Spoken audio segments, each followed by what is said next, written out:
What's going on, everyone? Welcome back to Sidelined NFL Week 13. Before we get into it, remember to like, subscribe, and leave a comment.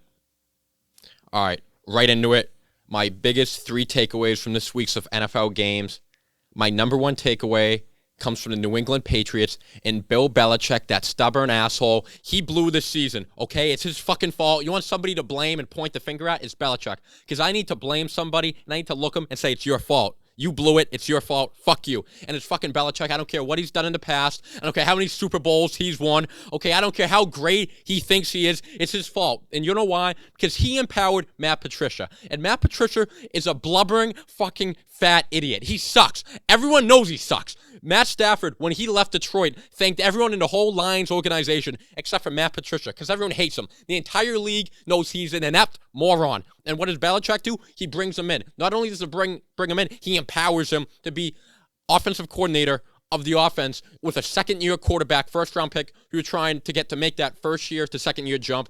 And he's ruined Mac Jones. The entire offense knows it. All the good players, Hunter Henry, David Andrews, Jacoby Myers, Mac Jones, Kendrick Bourne, they all left the reservation in training camp. You listen, you go back to those training camp interviews, they know they're screwed. They know they're fucked because he empowered Matt Patricia. He also brought in Joe Judge, who got fired from the Giants. Look at the Giants. They have a winning record.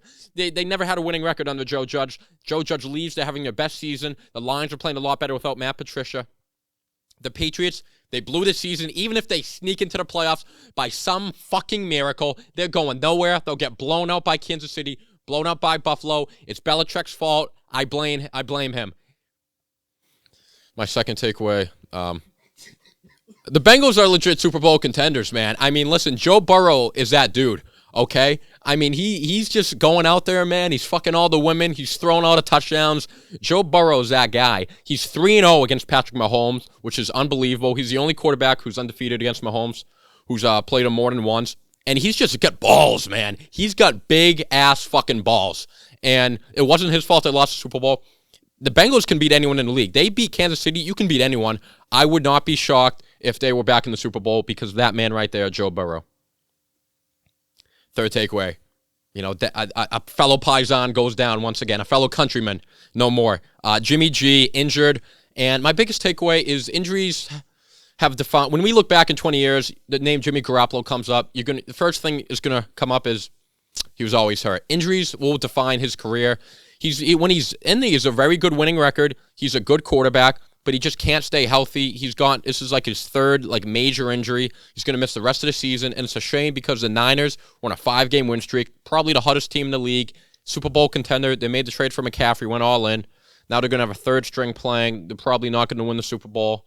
And it's a shame because Jimmy G, he's good when he's in there, but he's brittle. Man, he's like peanut brittle. Easy to break apart. He's a small guy, but he's Italian, so I wish him the best. All right, that's it for my biggest takeaways. Now, everyone's favorite segment. We turn to top games of NFL Week 13 with the people's champ, the people's MVP, Kawhi Leonard. Sam, how you doing? Good. How are you, Matt? I'm better now. I was having a bad day. I look into your eyes, your baby blue fucking eyes. I feel so much better. I appreciate that, Matt. All right, you're saying. All right, let's get into it. First game of the week, we have Patriots-Bills. Sam, we're Patriots fans.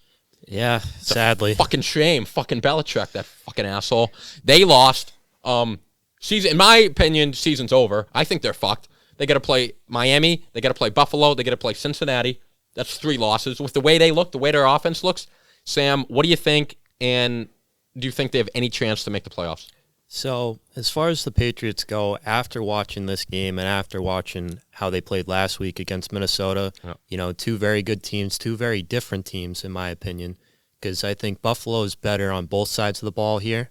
And they're better at everything than us. I mean, it showed in this game, obviously, because they were without Von Miller, one of their best pass rushers, and they were still able to manage to bring the pressure and make Mac have to make throws this game. And as you could tell, it didn't really work out for the Patriots in this one. It did not work out for the Patriots. I mean, Sam, these 2 teams did not look like they should be on the same field together.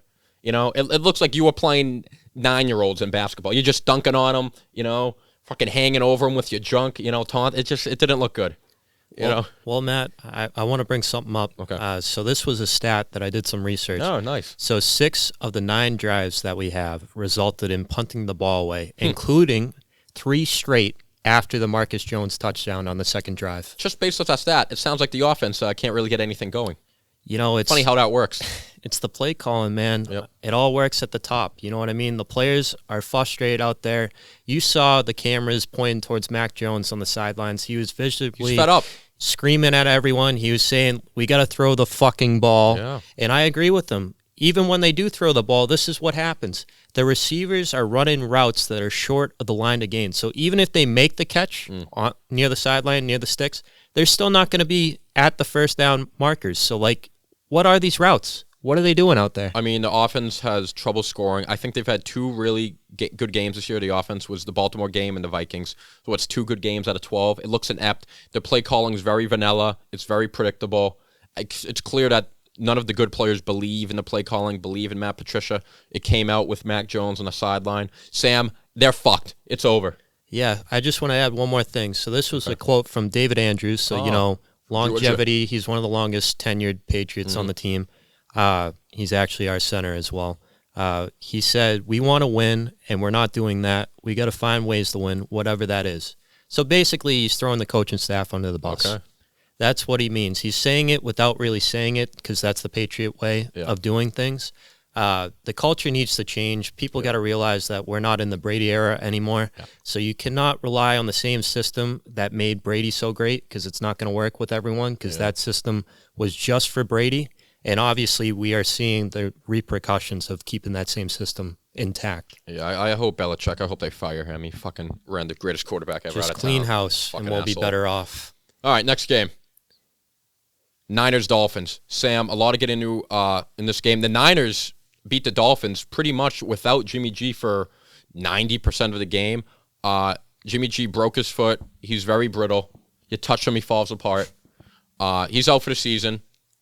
Do you think the Niners have any chance? I'll ask 2 questions. First, do you think the Niners have any chance without Jimmy G? Absolutely. Okay. Really? Yes. Brock Purdy looked very good in this game. I think he can manage to be under center and provide winning football because he doesn't have to do too much on the offensive side of the ball. He just needs to outscore the opposing team, which in this case, I think he could have put up 20 points today, which obviously they did. So you think the Niners offense, regardless of the quarterback, with all the weapons they have, even if they have Purdy, who was the last pick, Mr. Irrelevant in the NFL draft, can go on the road, beat Philadelphia, beat Dallas, beat Tampa Bay in the playoffs? Absolutely. It's the NFL. I think this defense is incredibly stacked. Maybe the best in the league. They're obviously 1-2 with them in Dallas, in my opinion, and it showed why they're definitely one of the perennial teams in the NFC. Okay, so Sam, that kind of leads into my follow-up question. So you believe in Purdy. I was going to ask you, if you're the Niners, do you look into 1, signing Baker Mayfield, who was cut this morning, 2, bringing in some other quarterback off the street, or 3, my friend Tim, shout out Tim, brought this up this morning, do you give Drew Brees a call? Hall of Fame quarterback, one last ride, you got all the weapons. Any of those options interest you?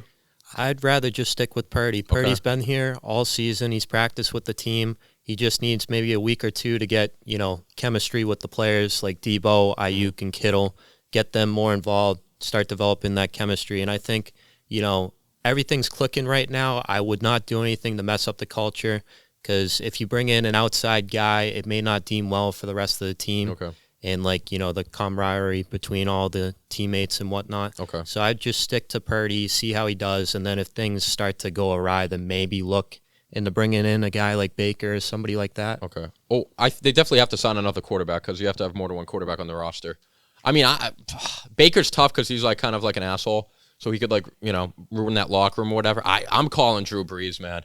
I'm getting Drew Brees on the call, on the phone, saying, Drew, you got one last run in you, because he'll pick up the play. I mean, he's smart. He's been around the league fucking his whole life, But I think you definitely bring another quarterback. You go with Purdy for now, and then maybe you see what happens with him, and you kind of go from there.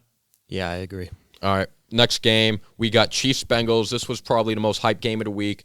Rematch of the AFC Championship game from last year.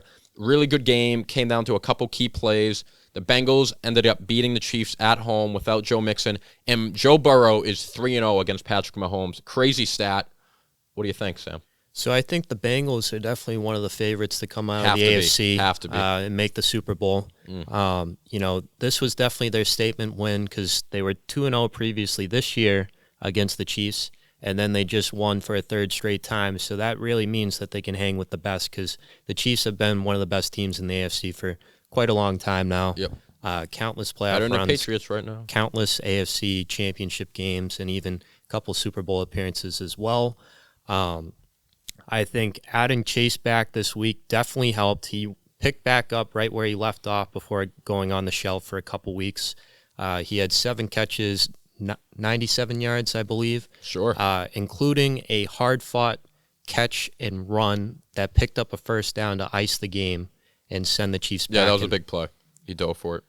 But Joe Burrow, he looks fucking phenomenal out there. Joe Shiesty, as they call him. Is that what they call him? So I heard that under pressure today, when the Chiefs brought the blitz, he was 6 of 7 for 79 yards and a touchdown.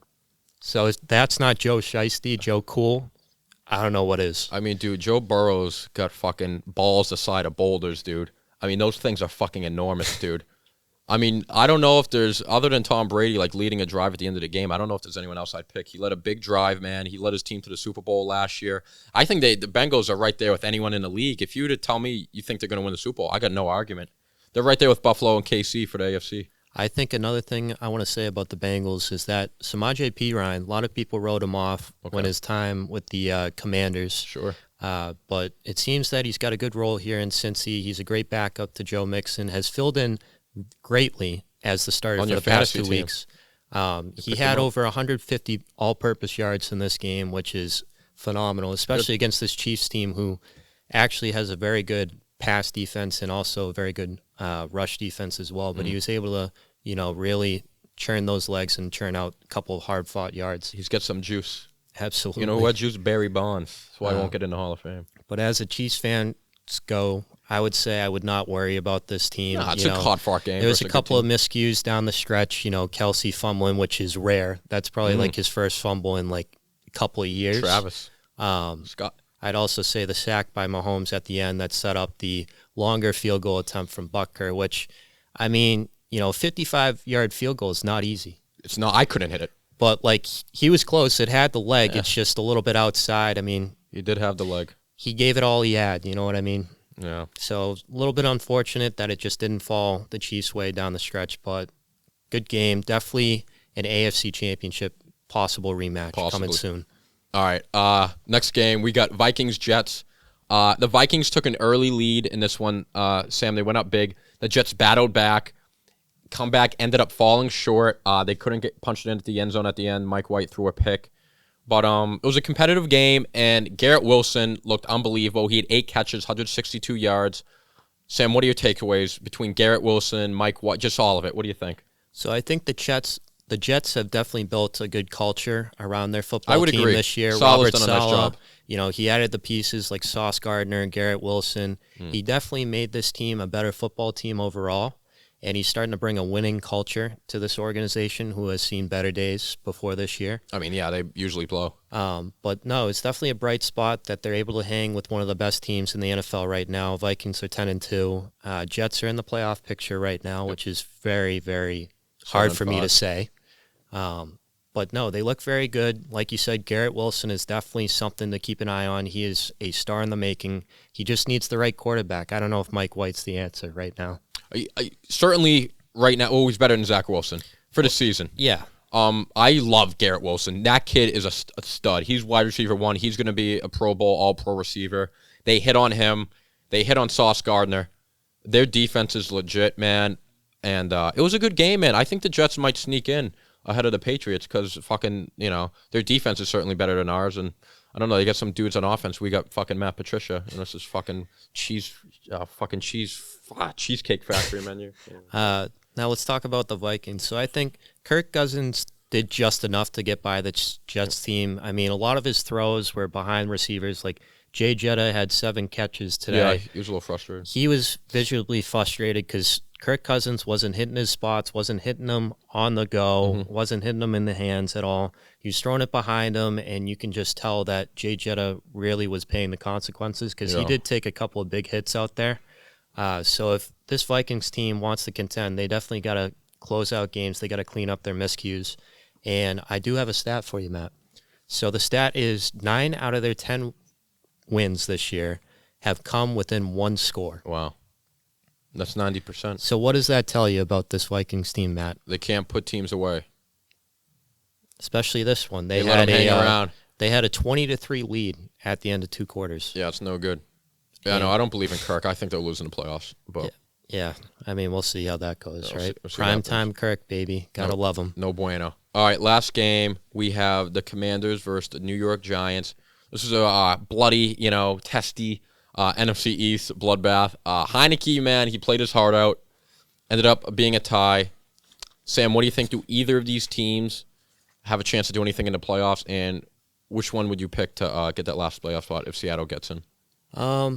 If I had to choose based on how teams have been recently and teams that are hot continue to stay hot, I would have to go with the Commanders because ever since they made the switch to Heineke, the team is 5-1-1 in his last 7 starts, which is incredible, especially because one of those wins was the Monday Night Football victory over the Eagles in Philly. That was a gutsy win. It was a big win, took a lot of balls. I mean, the team seems to be, supporting him. They seem to be, supporting him in the sense that they want to play football, they want to go out there and win, and they love him behind center. I mean, Carson Wentz has no soul. He has no heart. That guy stinks. He's a robot. He's a ginger, too, so. Yeah, so there you go. Taylor Heineke plays with heart, man. You can tell the team, they get up for him. They like playing for him. Man, he plays with heart. He plays with balls. He leaves it all out on the field. And it's clearly he's the guy. I with you, I think I would pick the Commanders to make it ahead of the Giants. Just because I feel like the Giants got hot early. They're kind of coming back down to earth now a little bit more. I still like Daboll. I like what they got going on there. But I agree. I would favor the Commanders at this point.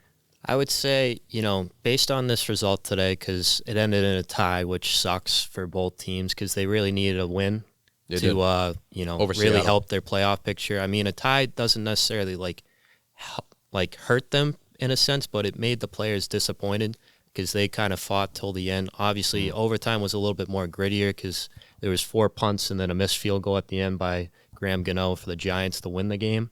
But I would say these 2 teams meet up in 2 weeks, so it's definitely going to be interesting to see how they fare in that one. I agree, Sam. And that'll wrap up our games from this week of NFL football. Now we turn it over to Sam for Sam's best bets.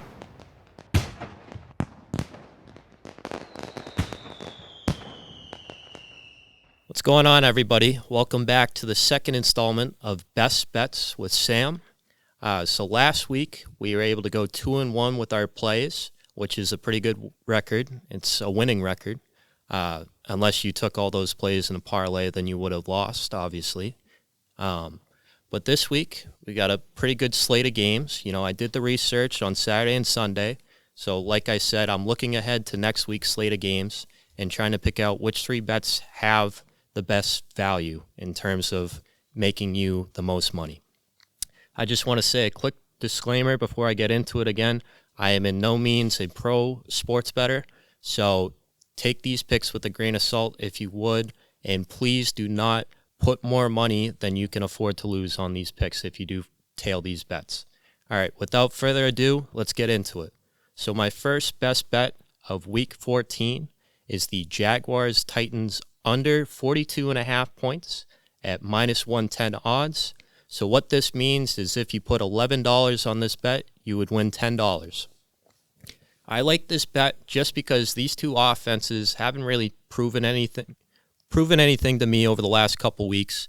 Tannehill hasn't really done anything with his arm to show me that this team, if they go up against a team that is pushing the box against Derrick Henry and making Tannehill throw the ball, they haven't really shown that they can score points throughout the air. So I like this Jaguars defense. I think they match up well and are able to contain Henry to under 100 yards. And I feel like this Jaguars team can definitely put up a lot of points with all the weapons that they have. But I feel like this Tennessee defense is a good matchup for them because they got a good secondary, they got some players, and I think that they're able to contain Trevor Lawrence in this offense from scoring a lot of points this week. So that is my first best bet of this week. My second best bet of the week and my favorite play is the Dolphins -1 against the Chargers.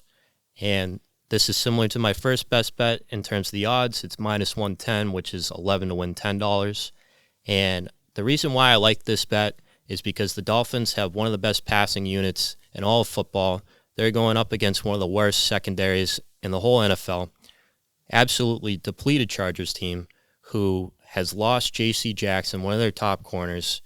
And, this Dolphins team, they got weapons. They got Tyreek Hill. They got Jalen Waddle. They got Mike Gesicki. And they can also run the ball, too. They got Jeff Wilson, who they recently acquired. And I see this Dolphins team absolutely running through the Chargers because the Chargers are coming off a couple of losses, including one most recently to the Las Vegas Raiders, who absolutely suck. If you're able to take out Devontae Adams and Josh Jacobs, this team has nothing else. I mean, this does not seem like a good matchup for the Chargers in this one. Don't overthink it. Just take the Dolphins -1. My third and final best bet of Week 14 is the Ravens -4 at -110 odds, which is 11 to win 10 again.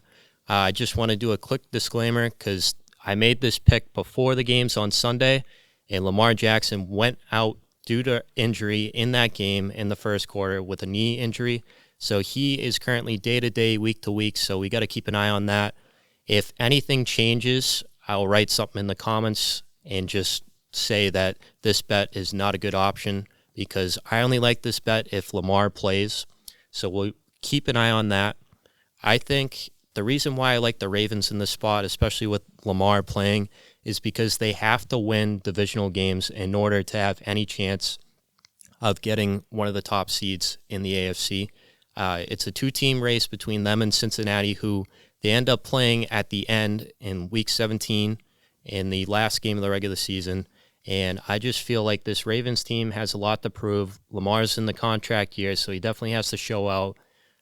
He's going up against the Steelers defense, who in the past has had a reputation of being one of the top defenses, but this year they haven't looked that great. They gave up a lot of points to a couple sus offenses, including Atlanta Falcons last week, which that's kind of hard to do, letting Atlanta just run all over you like that, giving up 20-plus points. So, if you're letting Marcus Mariota and the Falcons overtake you and put up a 20-piece on you, I think this team, led by Lamar Jackson, can easily put up 30 points. So don't overthink it if Lamar plays. I like the -4 this week. All right, so those are my best bets for Week 14. I'd like to turn it over to Matt for a sweet and sour segment and the final word.